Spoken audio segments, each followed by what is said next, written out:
5 years ago, my life was on a completely different path. I was in my junior year of college, working toward a degree I didn't care about just to make my parents happy. They had always pushed me toward this perfect life they envisioned. But I had a different plan, a business idea I was itching to launch. After months of internal debate, I finally made the decision to drop out and pursue it full-time. I knew my family wouldn't take it well, but I was ready to stand my ground. When I told them, it went exactly how I expected. Anger, disappointment, and ultimatums. My dad, red-faced, told me if I walked away from college, I could walk away from their financial support too. My mom just cried, begging me to reconsider. But I was stubborn. I left their house that night, thinking they'd eventually come around. They didn't. They cut me off completely, and I haven't spoken to them since. Until last week. It all started when I got an email from my older brother, Mike. He said, "Mom and Dad want to talk. It's important." That's it. No details, no explanations. My mind raced with possibilities. Had something happened? Were they in trouble? Part of me didn't want to respond, but curiosity got the best of me. I emailed Mike back, agreeing to meet. A week later, I found myself sitting in a coffee shop across from Mike. He looked almost nervous, which was odd. Mike was always the composed one. After some awkward small talk, he dropped the bombshell. "Mom and Dad are struggling financially. Dad's business went under last year. They need help." Wait, what? My parents? The ones who had cut me off and never looked back? The same parents who hadn't supported me for 5 years. Now needed my help? I didn't even know how to respond. Mike continued, "They've been watching you. They know your business is doing well, and they want to reconnect." I laughed, but it wasn't out of amusement. I couldn't believe the audacity. They disowned me for chasing my dreams, and now that their plans had failed, they wanted to play nice? I told Mike I needed time to think, but deep down I was torn. Part of me wanted to throw their own words back in their faces, but another part of me missed them. A few days passed, and just when I thought I had time to process, an invitation arrived in my inbox. It was from my parents. They were hosting a family reunion, and they wanted me there. I almost deleted it out of instinct. Felt like a setup. But then again, maybe this was their way of apologizing. Mike had mentioned their financial struggles, but they never reached out directly. The email seemed like another indirect attempt to get back in my life without actually acknowledging what happened. Curiosity got the best of me, though. I decided to go, but I wasn't walking in with blind forgiveness. I wanted answers. When I showed up at their house, it was surreal. Everyone was there, cousins, uncles, aunts, all acting like everything was fine. My parents greeted me with open arms, like we hadn't been estranged for years. I played along, but my guard was up. Something didn't feel right. As the night went on, I overheard bits and pieces of conversations. Turned out, their situation was worse than Mike had let on. They weren't just struggling, they were on the verge of losing their home. And that's when it hit me. This reunion wasn't about family at all. It was a calculated move to get me back in their good graces before they asked for help. The evening was winding down, and just as I was about to leave, my dad pulled me aside. "We need to talk," he said, his voice lower than usual. He led me to his study, and I could feel the tension building. After some awkward silence, he finally spoke. "We've hit a rough patch, and we could use some support." There it was, the plea for help. But instead of just asking outright, he danced around the topic, trying to sugarcoat it. He talked about how proud they were of my business and how they always knew I'd make something of myself. It was like he was reading from a script. I waited for him to stop, then asked, "So you need money?" He looked taken aback by my bluntness but didn't deny it. "Yes," he finally admitted. "We're in a tough spot, and we could really use your help to get back on our feet." I couldn't believe what I was hearing. My parents had spent 5 years ignoring my existence, and now they wanted a handout? I told him I'd think about it, but I already knew my answer. As I left their house that night, I felt a strange mix of anger and satisfaction. They had finally come crawling back, but it was too late. Over the next few days, I wrestled with my thoughts. Should I help them? After everything they put me through, they didn't deserve my help. but they were still my parents. And then, out of nowhere, I received a letter from my mom. It wasn't an email or a text, a physical letter like we were back in the 90s. That's when I knew this was serious. The letter was emotional, filled with apologies and regret. She admitted that cutting me off was the biggest mistake they ever made. She even said they had tried to reach out over the years but didn't know how to fix things. At first, I thought it was just another ploy to get my money, but there was something about her words that felt genuine. Maybe they really had changed. Or maybe they were just desperate. As I sat there, rereading my mom's letter, my phone buzzed. It was Mike, asking if we could grab a drink. I agreed, figuring it might help to get his perspective. That night, over beers at our usual spot, Mike dropped another surprise on me. "Listen, man, there's something you should know," Mike said, swirling his drink. "Mom and Dad aren't just asking for help. They're willing to offer you something in return." I was caught off guard. "Offer me something? Like what?" Mike hesitated before answering. "The house. They know they can't keep it and they're hoping you'll help save it. If you do, they'll sign it over to you." I nearly choked on my beer. Our family home, the place where I grew up, was their leverage to get me to bail them out? This was getting more twisted by the minute. They were trying to sweeten the deal by dangling something valuable in front of me, thinking I'd take the bait. But the house wasn't just any house. It was tied to all my childhood memories, good and bad. "Why are they offering this?" I asked, trying to keep calm. Mike shrugged. "I think they're out of options. They know it's too late to just ask for a favor. They need to make it worth your while." I didn't know what to say. The house was tempting, but at what cost? I couldn't help but wonder if this was their final attempt to manipulate me. Mike, sensing my hesitation, leaned in. "Whatever you decide, just don't rush into it. Think it through." I nodded, but the decision was getting more complicated by the minute. Now, it wasn't just about money or forgiveness. It was about my past, my future, and whether I could trust my own family again. After the conversation with Mike, I couldn't stop thinking about the house. Was this really a peace offering, or just another way for my family to manipulate me? A few days later, my phone rang. It was my dad. I hadn't spoken to him since everything blew up, so seeing his name pop up was jarring. Against my better judgment, I answered. "Hey, son," he began, his voice sounding tired. "I guess you've heard about the offer from your brother." "Yeah, I heard," I said, trying to keep my tone neutral. Dad let out a deep sigh. "Look, I know we've had our differences, and I know you've got every reason to walk away. But we're in a bad spot, and the truth is, we need you. We messed up, but the house, it's still your home. If you help us, it's yours." It was like they were laying everything out on the table. But something felt off, like there were strings attached to this offer. I couldn't shake the feeling that they were still trying to control me, even in their desperation. "I don't know, Dad," I said, my frustration slipping through. "Why now? Why wait until everything's falling apart to reach out? You cut me off when it suited you, and now that you need me, you're suddenly willing to give me the house." There was a long pause before he spoke again. "We thought we were doing the right thing back then, but we were wrong. I'm not asking you to forget, but maybe this is a way to move forward." I didn't know what to say. The house was a huge deal, but was I willing to let them back into my life under these terms? It felt like they were still trying to buy my forgiveness, and that didn't sit right with me. "I'll think about it," I said, cutting the conversation short. As I hung up, my mind raced. Could I really trust them? Or was this just another scheme? One thing was clear. This decision wasn't going to be easy. After my conversation with Dad, I couldn't shake the feeling that something wasn't adding up. They wanted me back in the fold. But why now? The house was a massive gesture, but it felt like there was more to it. I decided to dig a little deeper before making any decisions. The next day, I called up an old family friend, Tom. He used to be close with my parents and knew all the ins and outs of their business dealings. I figured if anyone knew what was really going on, it would be him.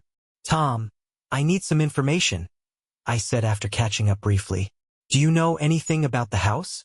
My family offered it to me, but I feel like there's more to it than just a peace offering." Tom hesitated for a moment, then sighed. Yeah, there's something you should know. Your parents are in deep financial trouble. The business has been tanking for a while, and they're on the verge of bankruptcy. They're offering you the house because it's tied up in some legal mess. They can't afford to keep it, but they also can't sell it without getting you involved. They're trying to dump the responsibility on you. I felt a knot tighten in my stomach. So, this wasn't just about reconciliation. They weren't trying to make things right. They were trying to unload their problems onto me. The house wasn't a gift. It was a trap. That's what I thought, I muttered. Thanks for letting me know, Tom. As I hung up, my mind was spinning. My family hadn't changed. They were still looking out for themselves first. The house was a burden they wanted me to take off their hands, and they were trying to dress it up as a gesture of goodwill. I had a decision to make, and now, more than ever, I knew I couldn't trust them. The house wasn't worth getting pulled back into their web of lies and manipulation. But what was my next move? After learning the truth from Tom, I couldn't help but feel betrayed again. This time, though, it wasn't just emotional.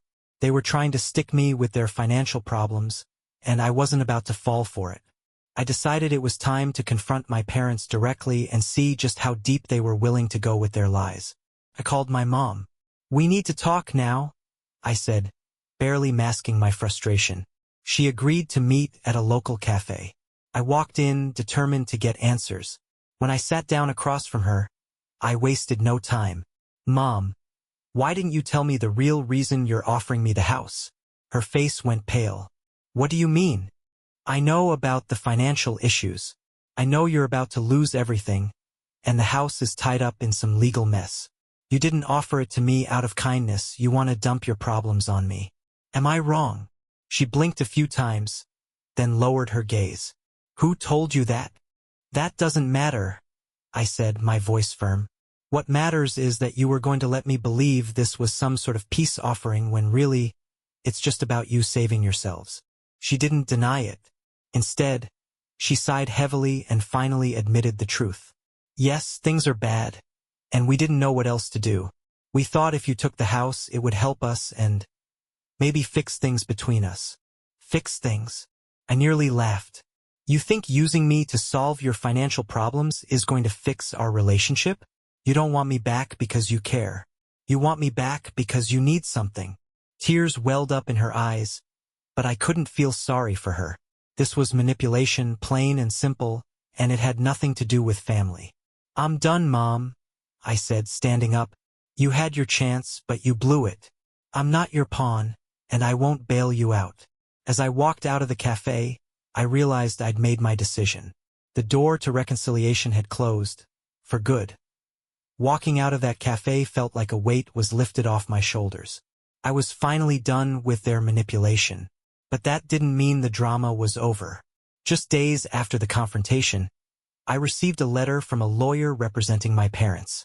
They were threatening legal action if I didn't return certain funds they claimed I had taken when I left home years ago. Seriously?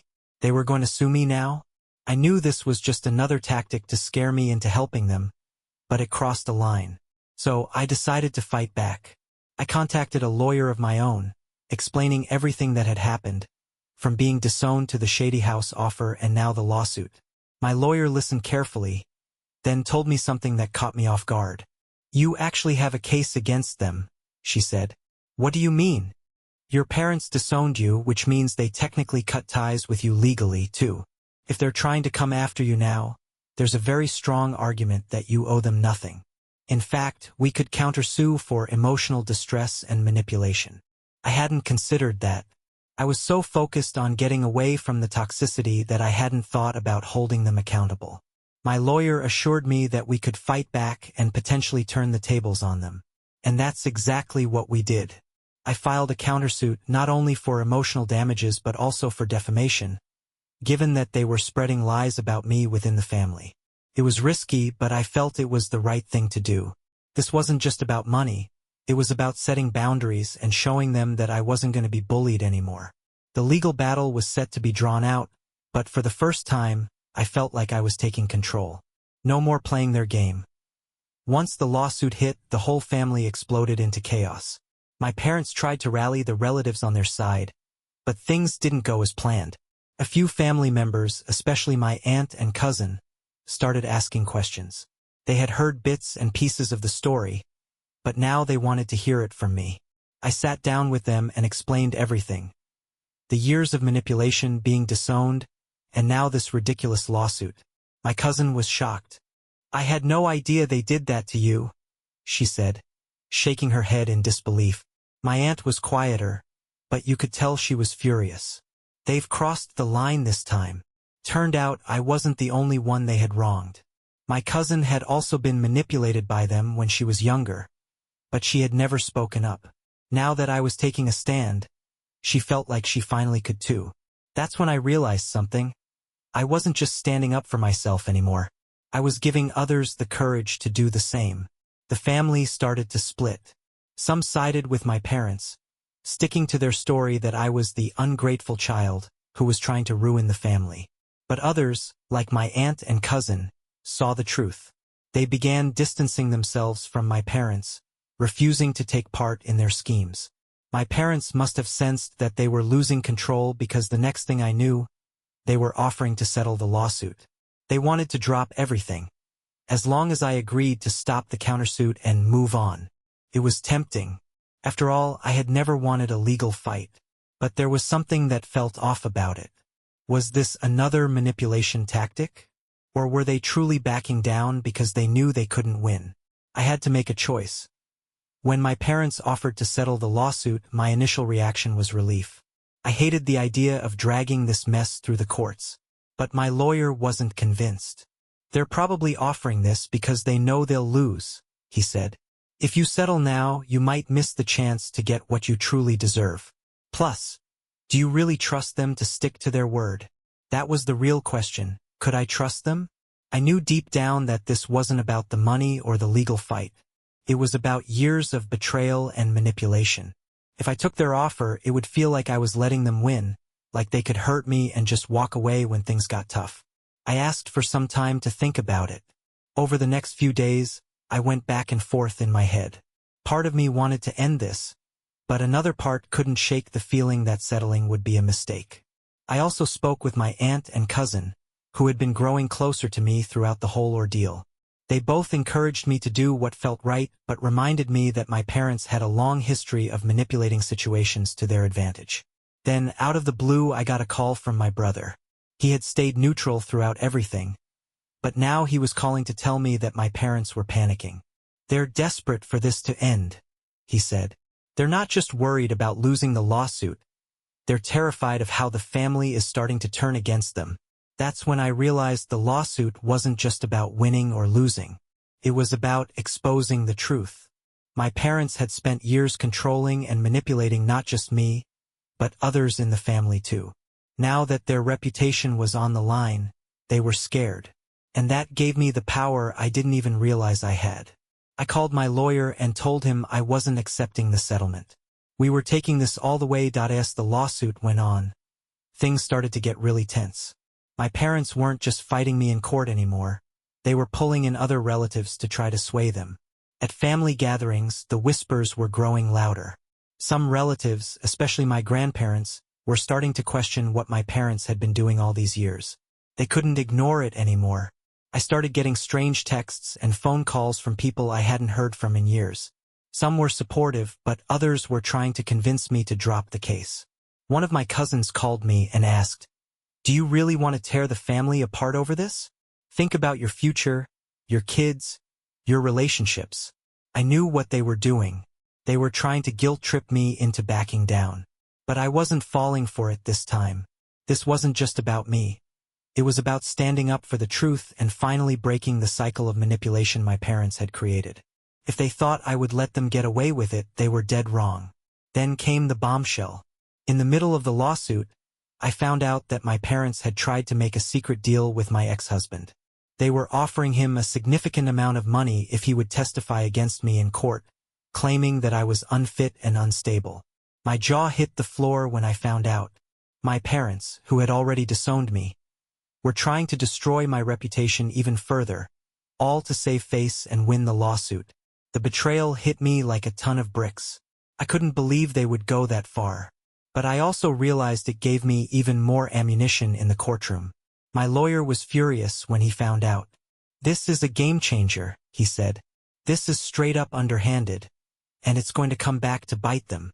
The more I thought about it, the more determined I became. This wasn't just about getting my parents to apologize. It was about holding them accountable for their actions and protecting the people they had manipulated over the years. I wasn't just fighting for myself. I was fighting for anyone who had been hurt by their lies. I had a newfound resolve, and I wasn't going to let them win, no matter what. As the court date approached, everything escalated. My parents, who once had a reputation for being respected in the community, were now scrambling. The things they were trying to do, lying, manipulating, and even bribing, were starting to catch up to them. It wasn't just me anymore. Word about the deal with my ex-husband got out, and suddenly my parents weren't seen as the innocent victims they'd been portraying. People were questioning them.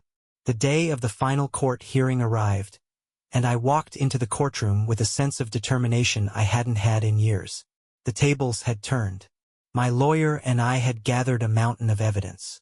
We had emails, texts, and even witnesses ready to testify about the pressure my parents had put on my ex-husband. I couldn't believe how much had happened since this all began. It wasn't just about a family dispute anymore. It was about exposing years of deception. When the judge called us to stand, I could feel my heart racing. I had been ready for this moment for so long, but now that it was here, I knew there was no turning back. The judge listened carefully as we presented our evidence, and when it was my parents' turn to speak, they could barely hold it together. My dad tried to play the victim, but it was obvious to everyone in the room that their story wasn't adding up. Then, in an unexpected twist, my mother broke down on the stand. She started crying, but not because she was sorry. She said, "I didn't want this to happen. I just wanted everything to go back to the way it was. We were a family, and we're supposed to stick together." It was like she was trying to make herself the martyr. But the tears didn't move me anymore. I looked at her, my voice steady. "You don't get to play the victim here. You tried to ruin my life, and you tried to destroy my family. I'm not the one who abandoned us, you were." My mother went silent. My dad looked furious, but there was nothing he could do. The truth was out there, and the damage was done. The judge ruled in my favor. My parents were ordered to pay damages for their actions, and the judge even recommended counseling for them. They had tried to manipulate the system, but in the end, their lies had cost them everything. Felt like a weight had been lifted off my shoulders. This battle wasn't just about winning the case. It was about standing up for myself and refusing to let them walk all over me anymore. As I left the courtroom, I realized something important. My family might never be the same, but I was finally free from their grip. I had made my choice, and for the first time in a long time, I felt like I was in control of my own life. After the court case, my life slowly began to change in ways I never expected. The weight of the years of manipulation, guilt trips, and controlling behavior lifted from my shoulders, and I finally felt like I could breathe. The months following the ruling were both freeing and transformative. I focused on rebuilding my life and making choices that were in my best interest, not anyone else's. My parents, on the other hand, were left to pick up the pieces. My relationship with them was shattered beyond repair. Despite their repeated attempts to reach out and apologize, I knew it was too late. They didn't just hurt me, they hurt my entire sense of self-worth. It wasn't a matter of me not loving them anymore. It was that I couldn't continue to enable their toxic behavior. I had learned the hard way that setting boundaries with family members who refuse to respect them can be one of the hardest things you'll ever do. But it was necessary. As for my ex-husband, things between us remained cordial. We were both doing our best to co-parent our kids in a healthy way, which was difficult but doable. The divorce had been a painful chapter, but it had also taught me to trust myself again. I wasn't going to let anyone, not even my parents, dictate how I lived my life anymore. In the end, it wasn't just about cutting ties with my family, it was about learning how to live for myself. I found new friends, new hobbies, and began to rediscover who I was outside of the role I had always played in my family's drama. I found peace in knowing that no matter what happened, I was strong enough to handle it on my own. I was no longer tied to the past. Looking back on everything, I realized that while I may have lost my family, I gained something far more valuable: freedom. The choice I made was one of the hardest things I've ever done, but it was the right one for me. And that's all that really matters now. I don't know what the future holds, but for the first time in years, I'm excited to find out. The past is behind me, and my future is mine to create.